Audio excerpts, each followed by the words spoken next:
Despite the enormous technological progress that space exploration has inspired, NASA's funding relative to other sectors has actually decreased over the years. And in 2021, it received only 0.5% of the federal budget. But now, and perhaps as a result of that, the landscape is changing. Private companies are piling their money into spaceflight instead, and they're not only building rockets. This is Unveiled, and today we're exploring 4 things we'd like to see when private space stations launch. Do you need the big questions answered? Are you constantly curious? Then why not subscribe to Unveiled for more clips like this one, and ring the bell for more thought-provoking content. Initially, in the early and mid-20th century, spaceflight was only really available to vast and sprawling government-backed agencies like NASA. Today, decades later, however, and more companies are making space travel a commercial enterprise. We've seen rockets and satellites appear from all corners, but the next big venture is to build private space stations. It begins with something of a crossover between state-run and private projects, centering on the most famous space station of all, the International Space Station. A number of different companies, such as Blue Origin, NanoRacks, and Axiom Space, are all currently vying for government funding and approval to improve the ISS, but also to build a new structure significant enough that it will one day replace the ISS. The International Space Station has been in orbit for 23 years and counting, but the maintenance costs are reportedly becoming too high to keep using it, with even the most optimistic projections reckoning that it could be gone by the year 2030. In this developing world, then, it's arguably in NASA's best interest to allow private companies to take over space station building, to keep our off-Earth astronaut programs going. What's clear, though, is that with private companies potentially tweaking designs, commercializing the entire concept, and adding new features, there are big changes ahead. For the first thing we'd like to see, we defer to those who naturally know best, current astronauts.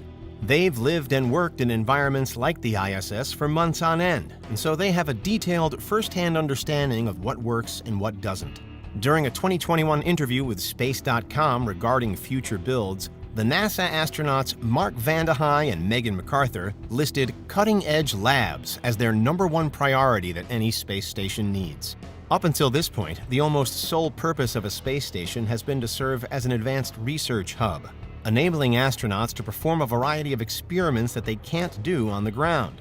With privatization, some fear that this focus on science will be lost in favor of leisure and novelty. But we mustn't lose sight of the fact that any space station, be it state-backed or company-owned, offers a unique environment to push the boundaries of our knowledge. Perhaps private space stations will offer shinier labs than those on the current ISS, though, and more space for astronauts to move around in. The second thing we'd like to see is windows and whole observation decks. The cupola is arguably the most famous part of the current ISS, and it's from here, in this 7-window dome, that astronauts are able to gaze out into space and down at Earth. But other than inside the cupola, the ISS is kind of dark and enclosed. This isn't likely to be the case on private stations, though, where comfort could be top of the agenda, especially if the intention is to welcome space tourists as well as traditional astronaut scientists.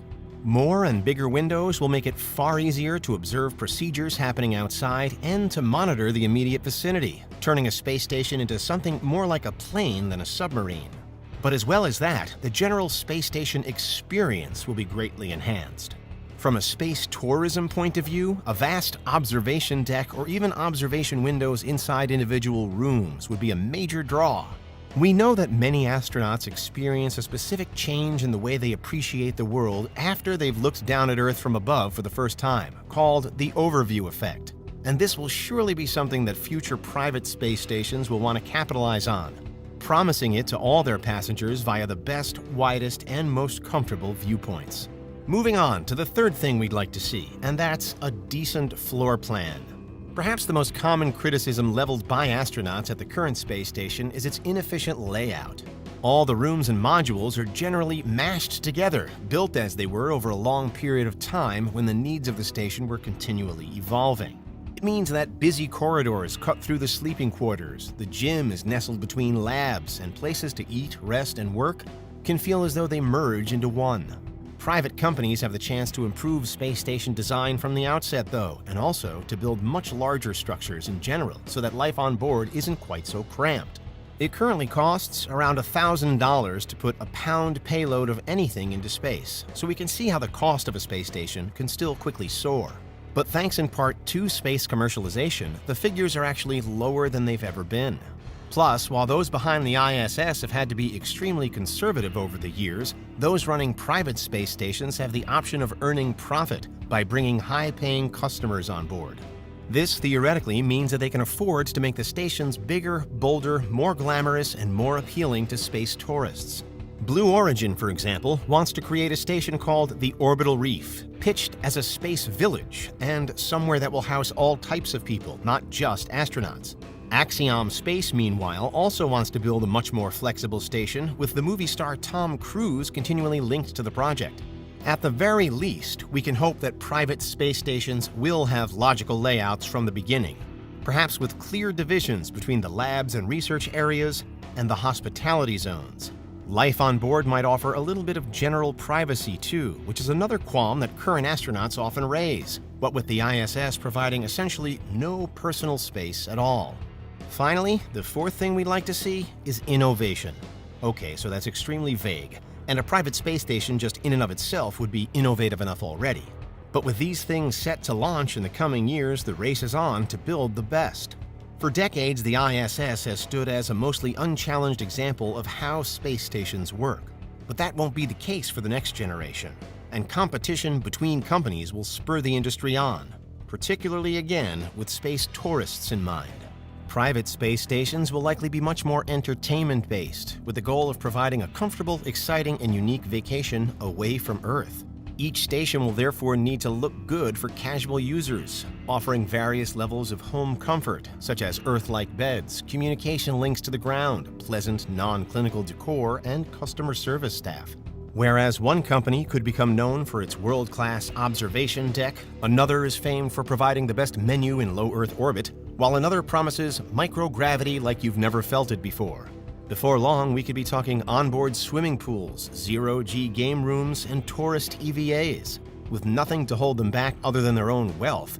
If a private company can think it, they could do it. It's not a total Wild West up there, and there are laws to abide by, but there's also incredible freedom. Space tourism is so regularly tipped as one of the world's next big industries. And we've seen how companies like Blue Origin and SpaceX are already offering space flights for a small number of regular non-astronaut people. At the moment, the cost to get on one of those flights is beyond the means of many, but predictions are that the prices will come down. In fact, it's thought they'll have to come down as competition increases. And when that happens, the private space station game could well be in full swing. If you were taking a trip on one of these futuristic destinations, what would you expect? Is there anything from the surface of Earth that you simply couldn't be without? Although the ISS unfortunately looks set to be retired in the coming years, there are still exciting times ahead. And those are four things that we want to see when private space stations launch. What do you think? Is there anything we missed? Let us know in the comments. Check out these other clips from Unveiled, and make sure you subscribe and ring the bell for our latest content.